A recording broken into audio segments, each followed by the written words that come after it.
इस धरती पर इंसान तो रहते हैं, लेकिन समय समय पर ऐसे भी मौके आए हैं जहां इंसानियत ने दम तोड़ दिया है।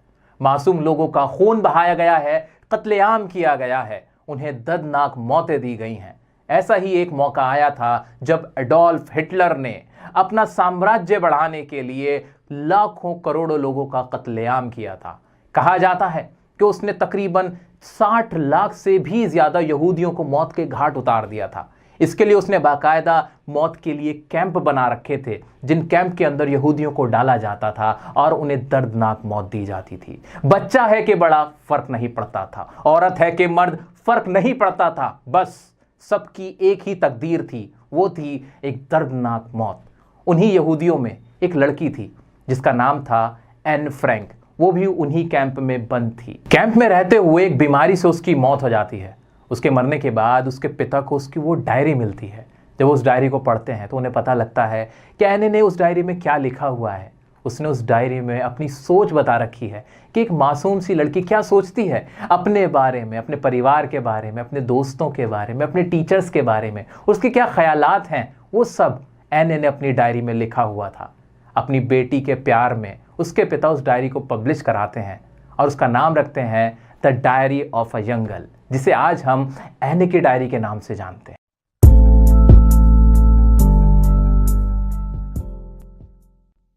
तो दोस्तों, अगर मैं आपसे कहूं कि एने फ्रैंक को ये कहानी नहीं बल्कि ये तो एक सच्चाई है, जो कि एक इतिहास है, इसे हमें रटने की जरूरत है क्या? नहीं, जरा भी रटने की जरूरत नहीं है। बस इस इतिहास को याद रखना है कि क्या हुआ था, किसने क्या किया था, कैसे जुल्म ढाए गए थे इंसानियत पे, जिसमें एक मासूम सी लड़की थी जो अपने दिल की बातें कहना चाहती थी, एक सच्चे दोस्त को तलाश कर रही थी। तो दोस्तों, इसी नियत के साथ और इसी एटीट्यूड के साथ, इसी अप्रोच के साथ हम इस चैप्टर को समझने वाले हैं। ठीक है, समझेंगे मेरे साथ? बिल्कुल समझेंगे। तो इस चैप्टर को समझने के लिए हमारे लिए सबसे इंपॉर्टेंट है कि जो इस चैप्टर के अंदर वर्ड्स इस्तेमाल हुए हैं उनका हमें मीनिंग पता होना चाहिए। तो कुछ वर्ड्स हैं, ज्यादा नहीं, कुछ वर्ड्स हैं जिनका मीनिंग आपको पता होना ही चाहिए। वो क्या है, जल्दी से देख लेते हैं। पहला है म्यूजिक्स। म्यूजिक्स का मतलब होता है आइडियाज, आपके विचार, आपके थॉट, जो भी आप सोच रहे होते हो। ठीक है। ब्रूडिंग, ब्रूडिंग मतलब विचार मग्न। विचार मग्न का मतलब जब आप सोच में डूबे हुए होते हो ना, उसको बोलते हैं brooding.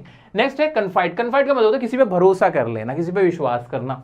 Jot down, jot down writing के लिए इस्तेमाल होने वाला एक इनफॉर्मल फ्रेज है जॉट डाउन, मतलब लिखना। ठीक है। क्वैकिंग, क्वैकिंग मतलब क्वैक क्वैक, इसका मतलब होता है शेकिंग, यानी कांपना, किसी चीज का कांपना या कांपते हुए। अब चैप्टर के अंदर ये क्वैकिंग वर्ड इस्तेमाल हुआ है। अब आपके सामने क्वेश्चन में क्वैकिंग आ जाए तो आप तो घूम जाओगे कि इसका मतलब क्या होता है। तो याद रखना क्या भाई, क्वैकिंग मतलब क्या, कांपते हुए। ठीक है। नेक्स्ट है ओल्ड फॉगी। ओल्ड फॉगी का भी चैप्टर में इस्तेमाल हुआ है। इसका मतलब होता है ओल्ड फैशन, जो कि पुराने जमाने का होता है, जो बीते हुए फैशन का होता है। कहते नहीं, ये तो पुराने जमाने के हैं भाई, ये जो पेंसिल वाली पैंट पहने हुए, ये तो पुरानी चलती थी, पुराने जमाने की, ओल्ड फैशन हो गई, ओल्ड फॉगी हो गई। ठीक है। नेक्स्ट है इनहेरिटेड। इनहेरिटेड का मतलब होता है ऑब्टेन फ्रॉम पेरेंट्स, वंशानुगत, जो कि आपके माँ बाप से, आपके माता पिता से आपको चीजें मिली हुई होती हैं। संपत्ति भी हो सकती है, कोई उनके विचार हो सकते हैं। तो किसी भी चीज को जो भी आपके माँ बाप से आपको मिली है उसे कहते हैं इनहेरिटेड। ठीक है। नेक्स्ट है रोड। रोड का मतलब गुर्राना, वाह ऐसे करते हैं भाई। अब कुत्ता भी गुर्रा सकता है, शेर भी गुर्रा सकता है, तो वो अपने अपने हर कोई गुर्राता है। To make a loud noise या लाउड साउंड, गुर्राना।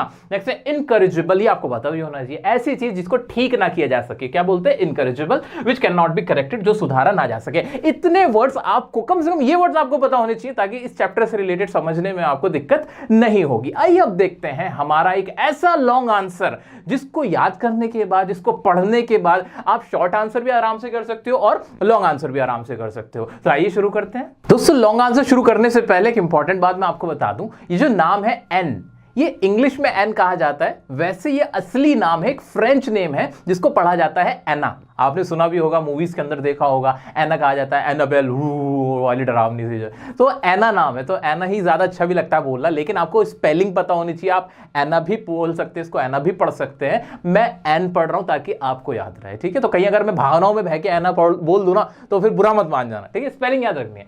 ठीक है। तो शुरू करते हैं। बहुत ही सिंपल है, बिल्कुल टेंशन नहीं लेना। आपका एग्जाम है मैं जानता हूं, लेकिन स्ट्रेस से कुछ नहीं होगा। रिलैक्स रहो, बस सुनते रहो आराम से। From the Diary of Anne Frank is an excerpt from the personal diary of a 13-year-old Jewish girl named Anne Frank. ठीक है। तो ये जो पूरा चैप्टर है वो क्या है, from the diary of Anne Frank, क्या है, ये एक्सर्प्ट है, यानी एक हिस्सा है, उसमें से एक अंश उठा रखा है। कहां से? वो जो डायरी थी 13 साल की जूइश लड़की की। जूइश लड़की, जूइश कौन होता है? जूइश एक धर्म है जिसे हिंदी में यहूदी कहते हैं। यहूदी धर्म की एक लड़की थी 13 साल की, उसकी डायरी से उठाया हुआ है एन फ्रैंक, ठीक है। अब ये डायरी उसकी इतनी इंपॉर्टेंट क्यों हो गई थी भाई? उसके एक्चुअली फादर ने, जब ये लड़की की डेथ हो गई थी तो उसके फादर ने अपनी बेटी की यादों को संजोने के लिए इसको पब्लिश करवाया था प्यार में, क्योंकि उसके फादर जिंदा रह गए थे, बच गए थे, लेकिन लड़की को बीमारी की वजह से वो मर गई थी, मौत हो गई थी उसकी। तो इसलिए हमारे पास उसकी डायरी आज है भी, अदरवाइज ये डायरी ना होती, अगर ये डायरी ना होती, ये चैप्टर ही ना होता, हमें पता ही ना चलता कि ये एना कौन थी, ठीक है। चलो जी आगे बढ़ते हैं। इन दिस इसके अंदर एने क्या कहती है भाई? ठीक है आगे बढ़ते हैं। Anne expresses her thoughts in a diary which was gifted to her on her 13th birthday. इसके अंदर, डायरी के अंदर हमें पता चलता है कि एना अपने थॉट्स को एक्सप्रेस करती है, अपने विचारों को, जो उसके ख्यालात हैं वो उनको एक्सप्रेस करती है, उन्हें लिखती है। कौन सी डायरी में? ये जो डायरी है, ये जो डायरी है जिस डायरी को पब्लिश किया गया है, वो डायरी कौन सी है? जो उसको उसके 13वें जन्मदिन पर मिली थी एज अ गिफ्ट, यानी इनाम में, गिफ्ट में जो बर्थडे गिफ्ट था वो क्या था? वो डायरी थी। उसके अंदर वो क्या लिख रही है? वो अपने ख्यालात को लिख रही है, जो वो सोचती है, अपनी सोच को लिख रही है। 13 साल की लड़की अपनी सोच लिख रही है। आगे बढ़ते हैं, चलो जी। Anne feels lonely. जो एन है हमारी, जो एना है, वो बहुत अकेलापन महसूस करती है। अब ये अकेलापन महसूस क्यों करती है? And having no one to talk to despite being surrounded by family and around 30 people whom she calls her friends। Anne बहुत अकेला महसूस करती है, उसके पास कोई बात करने के लिए नहीं है, जबकि डिस्पाइट मतलब इसके बावजूद, किसके बावजूद कि उसके पास फैमिली है, 30 ऐसे लोग भी हैं उसके आसपास जिन्हें वो अपना कह सकती है, अपना दोस्त कह सकती है, फिर भी वो अकेलापन महसूस करती है, ठीक है। चलिए, शी थिंक्स दैट, वह सोचती है कि paper has more patience than people. उसे ऐसा लगता है जो कागज होता है ना, उसके अंदर ज्यादा सब्र होता है लोगों से। अब ये बात उसने क्यों कही होगी? क्योंकि उसे ऐसा लगता है कि जो लोग होते हैं वो सुनते नहीं है, वो आपकी बात को सुनते नहीं है, समझते नहीं है, जज करते हैं, या तो इस तरह से उसको इस पे ज्यादा ट्रस्ट होता है, किस पे? पेपर पे, कागज पे। चलो जी, and that's why she decides to write a diary. और इसीलिए वो फैसला करती है कि वो डायरी लिखेगी। ये बहुत प्यारी बात थी, तकरीबन 100 साल पुरानी बात होने वाली, 80 साल तो लगभग हो गए इस बात को, लेकिन उस बच्ची ने बहुत प्यारी बात कही थी कि लोगों में इतना सब्र नहीं है जितना पेपर में। पेपर की कई बात वो राज ही रहेगा। आप किसी से अपने दोस्त से कोई बात कह दो, कल को वो बात पब्लिक हो जाएगी, सब पता चल जाएगा। कोई आपकी बात को सुनता नहीं है, कोई आप राज बता दो तो वो राज वहां तक राज नहीं रहता, वो खुल जाती है। इसलिए डायरी पे ज्यादा विश्वास करते हैं लोग। चलो जी आगे बढ़ जाते हैं हम लोग। और क्या कहती है हमारी एन कहती है, She makes her diary as her best friend। वो अपनी डायरी को ही ना अपना बेस्ट फ्रेंड बना लेती है, ताकि उसी में सारी अपनी बातें लिख दूं, जो वो सोचती है, अपने ख्याल सब उसमें लिख देती है। एंड कॉल्स इट किटी, और उसको नाम भी देती है। ऐसे ही नहीं छोड़ती, वो अपने डायरी को नाम देती है किटी। जैसे आप लोग पेट पाल लेते हो ना, बिल्ली कुत्ता पाल लेते हो, उसको नाम दे देते हो टॉमी वॉमी, जो भी आप नाम देते हो ना, ऐसे वो नाम की क्या देती है? अपनी डायरी को किटी नाम दे देती है। चलो जी आगे बढ़ते, फिर क्या करती हो? एने starts with writing her background. एने शुरुआत करती है डायरी लिखने की अपने बैकग्राउंड से। क्यों करती है वो ऐसा? To make it easier to understand, इसको आसान बनाने के लिए, समझने के लिए। For anyone who reads it later, कि कोई बाद में अगर उसकी डायरी को पढ़ता भी है तो उसे समझ में आ जाए कि भाई एन कौन है या उसका बैकग्राउंड क्या था, ताकि जब वो अपनी बातें, अपने ख्यालात लिखे तो वो लोग कनेक्ट कर पाए उससे। कितनी समझदार बच्ची थी, ठीक है। चलो जी आगे क्या है? अब इसमें कुछ ऐसा था क्या जो बड़ा मुश्किल था? नहीं, बहुत सिंपल से लैंग्वेज है ना, बस यही रटना नहीं है, ऐसे पता होना चाहिए सिलसिलेवार तरीके से। सबसे पहले हमने देखा भाई चैप्टर क्या है, भाई ये एक्सर्प्ट था, एक हिस्सा था, एक अंश था। कहाँ का था भाई? एक from the diary of Anne Frank का था, जिसके अंदर एक 13 साल की जूइश लड़की है जो बताती है अपने बारे में कि वो बहुत अकेला महसूस करती है, जबकि उसकी फैमिली भी है, लेकिन उसको पेपर पे ज्यादा पेशेंस, ज्यादा ट्रस्ट होता है। उसे ऐसा लगता है कि पेपर के अंदर ज्यादा पेशेंस होते हैं, ठीक है, लोगों से ज्यादा। इस तरह से वो डायरी लिखना शुरू करती है, उसे अपना बेस्ट फ्रेंड बना लेती है और अपनी डायरी को किटी कहती है। इन सारी बातों में ना आपके क्वेश्चंस के आंसर निकला करेंगे। चलो जी आगे बढ़ते हैं। She talks about her family, वो अपनी फैमिली की बात करती है, एंड अर्ली चाइल्डहुड, और अपने शुरुआती चाइल्डहुड के बारे में, ठीक है। When they migrated, जब वो माइग्रेट किया था, उन्होंने, माइग्रेट का मतलब होता है एक जगह से दूसरी जगह आ जाना। एन क्या थी? एन एक जूइश लड़की थी। जूइश लड़की क्या कर रही थी? वो इधर से उधर ही तो जा रहे थे। वो क्यों जा रहे थे? वो माइग्रेट कर रहे थे। माइग्रेट क्यों कर रहे थे? अभी हमने पढ़ा भी था, अभी पहले भी देखा था कि भाई नाजीज के डर से भी वो माइग्रेट कर रहे थे, लेकिन ये वाला माइग्रेशन नहीं है। हर अर्ली स्कूलिंग, उसकी जो शुरुआत की जो स्कूलिंग हुई थी उसके बारे में बताती है वो। और क्या बताती है? She also talks about the bond she used to share with her grandmother. वो ये भी बताती है कि उसकी दादी के साथ उसका कितना प्यारा बॉन्ड था। वो अपनी दादी दादी से बहुत प्यार करती है, जब उसकी दादी इस दुनिया में नहीं रही तो ऐसा कोई दिन नहीं जाता था जो उसको अपनी दादी की याद ना आती हो। क्लियर हो गया? चलिए जी आगे बढ़ते हैं। आफ्टर डिस्क्राइबिंग हर बैकग्राउंड, अपने बैकग्राउंड को डिस्क्राइब करने के बाद she comes to the present day, वो आज की बात करती है, आज के दिन क्या चल रहा है। पहले तो बचपन का बता देगा, भाई बचपन में पहले हम यहाँ रहते थे, ये करते थे, वो करते थे, मेरी दादी थी, मेरी फैमिली ये थी, वो थी, ठीक है। इतना बताने के बाद अब वो आती है आज के दिन, अब वो क्या करती है। She tells us about the where she tells us about the result day, वो जिसके अंदर वो बताती है आज रिजल्ट डे के बारे में। कौन सा रिजल्ट डे, आइए देखते हैं। The entire class is quaking in its boots. अब क्वैकिंग का मतलब क्या होता है, कांप रही थी। बूट्स मतलब क्या होते हैं पता ही आपको, टांगे, कि टांगे कांप रही थी। मैंने कहीं एक मीम देखा था, कहीं पे किसी ने बोल दिया था कांपे टांग रही थी, इस तरह से बोल देता टांगे कांपने को। कोई पॉलिटिशियन का मीम आया था मेरे पास, तो उसी तरह का था। तो बच्चों क्या कर रही थी, टांगे कांप रही। रिजल्ट में आपकी भी नहीं टांगे कांपती, क्या होगा क्या होगा, कितने नंबर आएंगे, पास हो जाऊंगा कि नहीं हो जाऊंगा। अच्छा मैं पास हो जाऊंगा तो ठीक है, मेरा दोस्त कितने नंबर लाएगा, ऐसा होता है ना माइंड में। सेम वही क्लास का वो सिनेरियो बता रही। कौन बता रही है, हमारी एना। चलो जी, quaking its boots and the boys are even making bets. अब अरे लिख के ले ये तो पास हो गए, लगी सौ की, अरे ये नहीं होने का पास, चांस ही नहीं है भाई, अरे मेरे से तो टीपा है, मैं पास नहीं होगा तो ये कहां से हो जाएगा। इस तरह की हम शर्तें लगाते हैं ना, क्लास में लड़के शर्त लगाते हैं ना रिजल्ट से पहले, वही शर्तें वहां लग रही थी। और क्या हो रहा था, ठीक है। तो Anne is quite sure about the result of herself and her friends. जो एना थी हमारी, वो काफी श्योर थी अपने रिजल्ट को, अरे मैं तो पास हो जाऊंगी, मैं भी पास हो जाऊंगी। और वहां उसने अपने चैप्टर के अंदर वर्ड यूज किया गर्लफ्रेंड्स। गर्लफ्रेंड्स का मतलब वो नहीं है, गर्लफ्रेंड का मतलब गर्लफ्रेंड ही है, बिल्कुल मीनिंगफुल, मतलब उसकी जो बाकी फ्रेंड्स थी वो, उनके बारे में, ठीक है।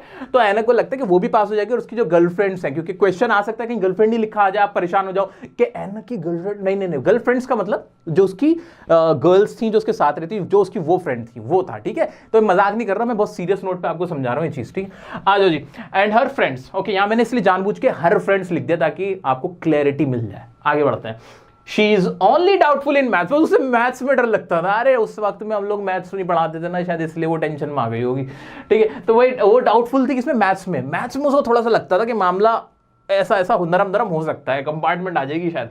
She has a good equation with her all the teachers except her maths teacher। उसकी सब टीचर से बहुत अच्छी इक्वेशन थी। इक्वेशन का मतलब यहाँ पे क्या है कि बनती थी, अच्छा बॉन्ड था, काफी मतलब घुल मिले रहते थे, सारे टीचर उससे खुश रहते थे सिवाय मैथ्स के प्रोफेसर के। भाई मैथ्स के टीचर कौन थे, मिस्टर कीजिंग नाम था उनका। अब मिस्टर कीजिंग से उनको थोड़ा सा पंगा रहता था। कीजिंग से क्यों पंगा रहता था, who is constantly annoyed at her for her talking habits। वो इसलिए परेशान रहते, क्लास में चुर करती रहती थी। वो कहते रहते, अरे कितना बोलती है लड़की, अरे है ना चुप, है ना चुप, हर वक्त बस ये लगा रहता था। इसलिए मिस्टर कीजिंग अब डांटते रहते तो वो यूं देखते रहते थे, हर वक्त मुझे डांटते रहते, बोलने ही नहीं देते, ठीक है। अब मिस्टर कीजिंग कहते थे ए टक टक टक टक, नो टॉकिंग, ले चौक, ऐसे ऐसे बस उसको बेचारी को परेशान करते रहते, बोलने ही नहीं देते थे, ठीक है। चलो, तो इसलिए उसे बस मैथ्स में डर था कि मैथ्स में शायद नंबर कम हो जाएंगे। लेकिन वो एक चीज भूल गई थी, टीचर चाहे कोई भी हो, टीचर हमेशा ईमानदार रहता है आपके रिजल्ट से लेके, चाहे वो आपको पसंद करे ना करे, आपकी आदतों को पसंद ना करे। लेकिन अगर आपने अच्छा परफॉर्म किया है तो कोई भी टीचर, मैं ये मान के चलता हूं, मैंने जितना देखा कि वो आपके नंबर खामखा नहीं काटेगा, ऐसे बेईमानी नहीं होती है। एक अच्छा टीचर तो ऐसा कभी नहीं करता। और मुझे उम्मीद है कि कोई भी टीचर अगर ये वीडियो देख रहा है तो प्लीज कभी ऐसा सोचे भी ना कि अगर बच्चे ने आपके साथ कुछ गड़बड़ किया, आप उसे ना पसंद करते हैं, इट डज नॉट मीन कि आप उसकी मेहनत के साथ कॉम्प्रोमाइज करें, उसके मार्क्स इसलिए ना काटें। चलिए जी आगे बढ़ते हैं। फिर क्या होता है, He started giving her punishments in the form of essays on weird topics। अब वो मिस्टर कीजिंग वैसे तो मैथ्स के टीचर थे, उन्होंने क्या करा, लड़की को परेशान करने के लिए, इसको पनिशमेंट देने के लिए, कि बड़ा परेशान करती है मेरे को, इसको सजा देने के लिए वो ना बहुत अजीब सी हरकत करी। उन्होंने ना एसेज दिए, किसको, एना को बोला कि तुम्हें ना ऐसे लिख के लाने। कौन से टॉपिक पे, बहुत अजीब से टॉपिक पे। कैसे वियर्ड टॉपिक से, वो सच है चैटर बॉक्स जैसे चैटर बॉक्स जो बहुत ज्यादा बात नहीं, उसके ऊपर ऐसे लिख के लाओ। अब इस पे क्या ऐसे हो सकता है, लेकिन हमारी एना बहुत अच्छी थी, बहुत चालाक थी, बहुत स्मार्ट थी। To which she replied with full wit. Wit का मतलब होता है बहुत ही जबान जोरी करना, जबान जोरी से जवाब दे देना, ठीक है। जैसा सवाल वैसे एकदम जवाब भी मिल जाए, उसको कहते हैं विटी होना, ठीक है। जिसका जवाब जो हमारी एना थी ना, उसने पूरे विट के साथ दिया, मतलब बिल्कुल माकूल जवाब दिया। क्या करा उसने, शी रोट अ 3 पेज ऐसे explaining that talking is a student trait. उसने 3 पेज का एक ऐसे लिख दिया बातूनी के ऊपर, चैटरबॉक्स के ऊपर, और उसमें कहा कि भाई ये बोलना तो एक स्टूडेंट की ट्रेट होती है, उसकी निशानी होती है, और क्या लिखा, and she inherited from her mother. Inherited का मीनिंग क्या बताया था मैंने, बताया था ना, ठीक है, सोचो क्या था, हाँ, और ये इनहेरिटेड है उसकी मदर से। भाई उसकी माँ भी बहुत बोलती है, तो ये तो मेरी मम्मी से आया हुआ ट्रेट है जो मैं कंट्रोल नहीं कर सकती। आगे वही लिखा है, and not much could be done about it, कि इसके बारे में और कुछ नहीं हो सकता, भाई मम्मी से मिला हुआ ट्रेट है, मैं अपनी माँ की बेटी ही नहीं अगर मैं ना बोलूं तो। ऐसा उसने 3 पेज का ऐसे लिखा। आगे बढ़ते हैं भाई, mister Keesing assigned her a second essay on an incorrigible chatterbox.